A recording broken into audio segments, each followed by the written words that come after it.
La ministre de la Culture Rachida Dati va être jugée pour corruption et trafic d'influence dans l'affaire Carlos Ghosn. Plusieurs politiques appellent à sa démission. Mais alors, quelle est cette affaire? Que risque la ministre? Bref, quelle est la situation? C'est un sujet important aujourd'hui qu'on va voir ensemble. Salut, c'est Hugo, j'espère que vous allez bien. C'est le sujet à la une de ces actualités du jour sur YouTube et en podcast audio.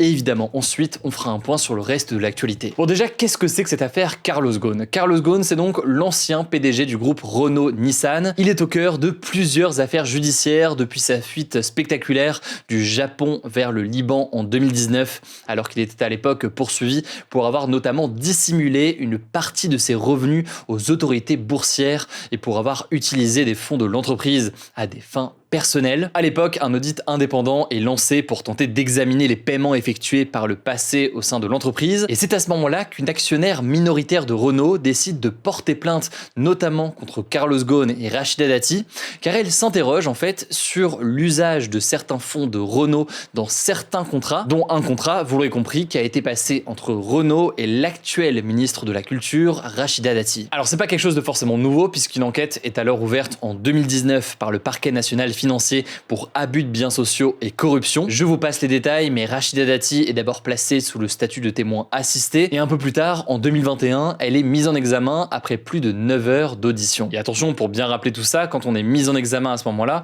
mise en examen, ça veut pas dire qu'on est forcément coupable, puisqu'il n'y a pas encore eu de procès. C'est simplement qu'on estime qu'il y a des indices jugés graves et concordants. Bon, on va expliquer tout ça. Il y a donc un contrat qui a été signé en 2019 entre Carlos Ghosn et Rachida Dati. À l'époque, Rachida Dati avait récemment quitté son poste de ministre de la Justice. C'était sous Nicolas Sarkozy, puisqu'elle était proche de Nicolas Sarkozy à l'époque. Et lors de la signature du contrat, elle venait d'être élue députée européenne, en plus en parallèle de son travail d'avocate. Et c'est dans le cadre de son travail d'avocate qu'une convention d'honoraires est signée entre Rachida Dati et RNBV, qui est une société néerlandaise qui appartient au groupe de Renault-Nissan. Ce contrat, il prévoyait une rémunération de 900 000 € pour Rachida Dati sur 3 ans, en échange de prestations de conseil. 900 000 € sur 3 ans, ça fait donc 300 000 € par an. Et oui, j'ai quelques notions quand même en mathématiques. Et le léger problème avec tout ça, c'est que les enquêteurs n'ont retrouvé quasiment aucune trace concrète de prestations que Rachida Dati était censée fournir. Elle affirme pourtant de son côté avoir joué un rôle stratégique pour le groupe, notamment en l'aidant à se développer au Moyen-Orient et au Maghreb. La justice française soupçonne alors qu'il s'agissait en réalité d'une sorte d'emploi fictif et les enquêteurs cherchent à déterminer si ces fonds, ils auraient plutôt servi à masquer des activités de lobbying illégales au Parlement européen. En gros, les magistrats estiment que Rachida Dati a cherché à obtenir des décisions favorables à Renault à l'échelle de l'Union européenne quand elle était donc députée européenne, le tout sans préciser qu'elle était liée à l'entreprise par ce contrat. Et c'est donc dans ce contexte que des juges d'instruction ont ordonné ce mardi le renvoi de cette affaire devant la justice. Ça veut donc dire que Rachida Dati va être jugée dans cette affaire, ici pour corruption et trafic d'influence, mais aussi pour recel d'abus de pouvoir et abus de confiance aux côtés de Carlos Ghosn. C'est donc potentiellement ici, vous l'aurez compris, une affaire de corruption, sachant que les deux prévenus, ils contestent ces accusations. Et à noter par ailleurs que Carlos Ghosn est visé depuis avril 2023 par un mandat d'arrêt international. Alors quelle a été la réaction de Rachida Dati? Déjà, ce qu'on peut noter, c'est qu'avec cette affaire, elle risque une peine d'inéligibilité,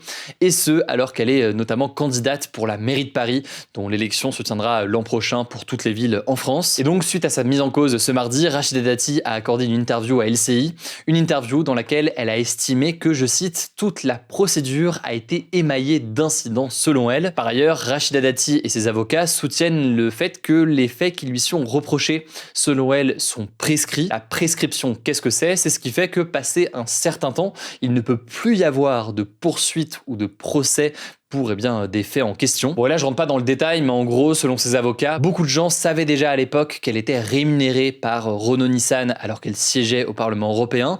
Donc, toujours selon eux, la justice aurait pu ouvrir une enquête bien plus tôt, ce qui aurait fait remonter à ce moment-là le point de départ de la prescription à une date antérieure et rendrait les faits prescrits depuis 2017. Mais là-dessus, les juges d'instruction ne sont pas d'accord avec cette version. Pour eux, il y a seulement 2 personnes qui étaient au courant. C'était Rachida Dati et Renault-Nissan via sa filiale. Bref, ils ne sont pas d'accord avec ce que disent ici les avocats de Rachida Dati. En tout cas, ce qu'on peut noter, c'est qu'elle conteste tout ça. Elle a donc fait appel de son renvoi en correctionnel pour contester donc la tenue d'un procès. En attendant la décision là-dessus, pour l'instant, il y a une première audience qui est programmée pour le 29 septembre et elle devrait elle-même servir à déterminer la date du futur procès. Un procès qui pourrait a priori se tenir plutôt après les élections municipales. Alors maintenant, en attendant, est-ce que Rachida Dati peut rester ministre de la Culture? Eh bien, légalement, oui. Aujourd'hui, elle peut conserver son poste, mais plusieurs personnalités politiques, principalement à gauche, mais pas que. Par exemple, Pierre-Yves Bournazel, lui aussi potentiel candidat pour la mairie de Paris et plutôt proche politiquement de Rachida Dati, eh bien, estime qu'elle doit démissionner. De son côté, Rachida Dati a affirmé sur LCI, je cite, qu'elle ne renoncerait sur rien, excluant donc de démissionner. La ministre a rappelé que pour le moment, elle n'est pas condamnée et qu'elle bénéficie donc de la présomption d'innocence. Quant à Emmanuel Macron, via ses proches, il déclare, je cite, avoir pris note de la décision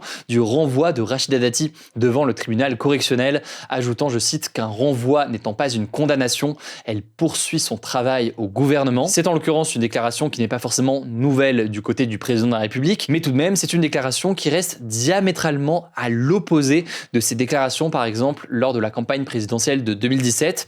En 2017, lors de la campagne, il affirmait sur France 2, je cite, que s'il était mis en examen, il renoncerait à être candidat à la présidentielle, mais il ajoutait aussi, et c'est là le point important, je cite, de la même façon, un ministre doit quitter le gouvernement lorsqu'il est mis en examen. En tout cas, on peut aussi noter que début juin, des révélations du Nouvel Obs et de compléments d'enquête ont montré que Rachida Dati aurait perçu près de 300 000 € de GDF Suez en 2010 et 2011 via un cabinet d'avocats.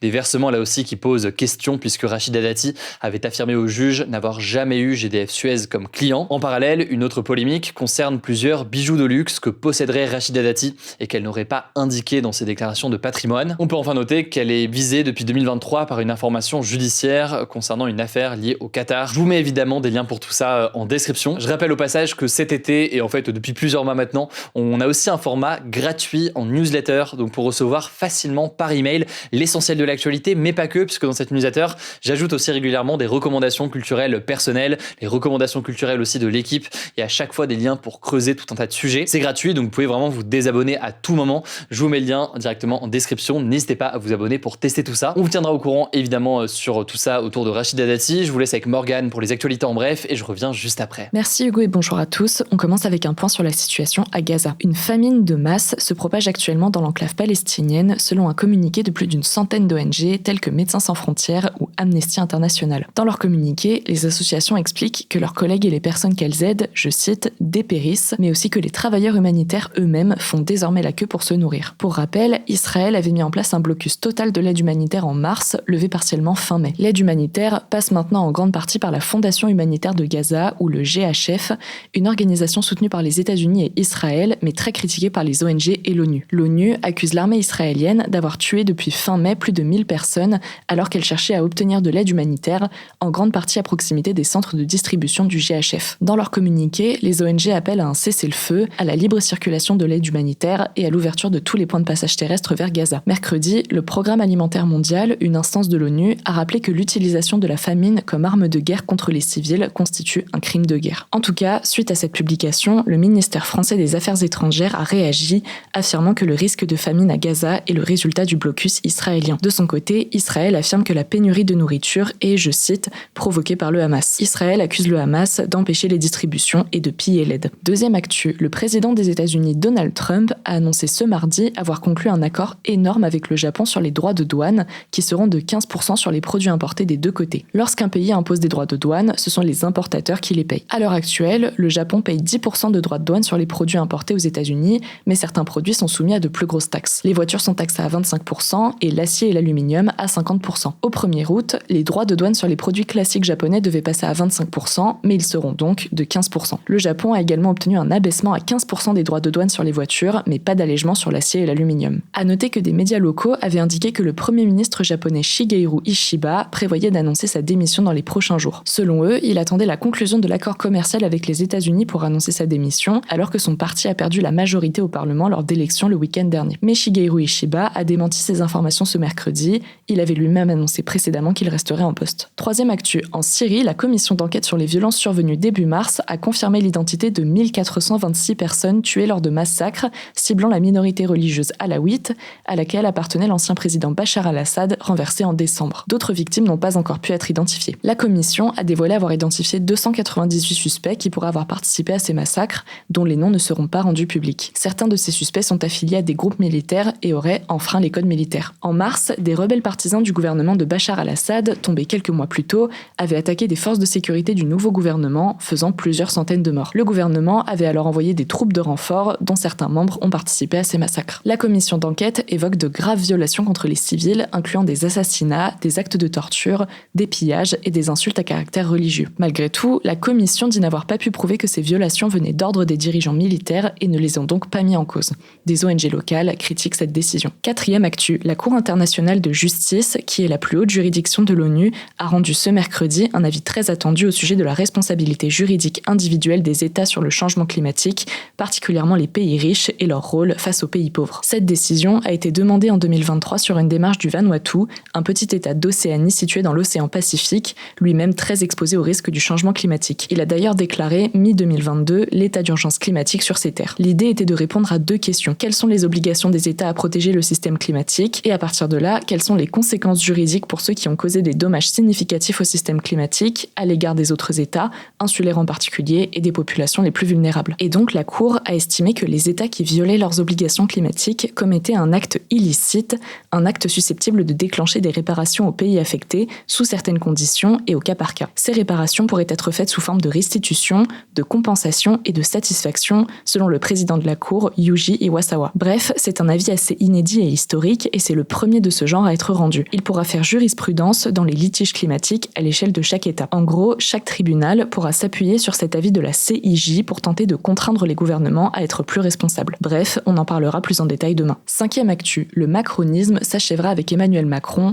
c'est ce qu'a déclaré le ministre de l'Intérieur Bruno Retailleau, membre du parti de droite Les Républicains, dans une interview accordée à l'hebdomadaire d'extrême droite Valeurs Actuelles. Selon lui, le macronisme n'est, je cite, ni un mouvement politique, ni une idéologie. Cette déclaration a été mal reçue dans le camp présidentiel. L'actuel ministre de l'Éducation et ex-première ministre Elisabeth Borne a répondu que le macronisme est une idéologie et un parti politique, et qu'agir ensemble exige du respect mutuel. Le parti Renaissance a jugé les propos de Bruno Retailleau inacceptables, affirmant qu'être membre du gouvernement sous l'autorité du président de la République est une responsabilité particulièrement lourde qui ne tolère ni les provocations, ni les petits calculs politiques. Certains membres du parti ont appelé publiquement à sa démission. De son côté, la porte-parole du gouvernement, Sophie Primas, a assuré que le ministre de l'Intérieur restera au gouvernement. Elle a aussi défendu la liberté d'expression du ministre dans un gouvernement d'assemblage, donc avec des ministres aux convictions différentes. Et enfin, dernière actu, un peu plus légère. Le premier parc à thème permanent Pokémon va ouvrir au printemps 2026 près de Tokyo, au Japon. Il sera situé dans une branche du parc d'attractions Yomiuri Land et s'appellera Poképark Kanto,